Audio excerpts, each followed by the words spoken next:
Good afternoon বন্ধুরা। দেখো, আজ আমি চিকেনটাকে অন্য রকমভাবে করেছিলাম। আমি প্রথমে সব মশলা দিয়ে ম্যারিনেট করে রেখেছিলাম। লবণ, হলুদ, আদা বাটা, শুকনো লঙ্কা বাটা, তারপরে ম্যারিনেট করে রেখে সর্ষের তেল দিয়ে ম্যারিনেট করে রেখেছিলাম। তারপরে আমি কড়াইয়ে তেল দিয়েছিলাম। তেল দেওয়ার পরে পেঁয়াজ কুচি, তেজপাতা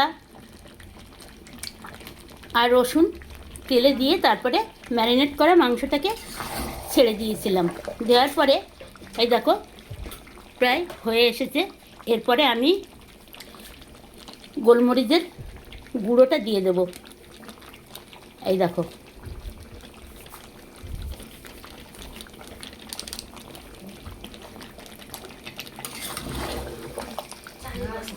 গোলমরিচের গুঁড়োটা দিলাম।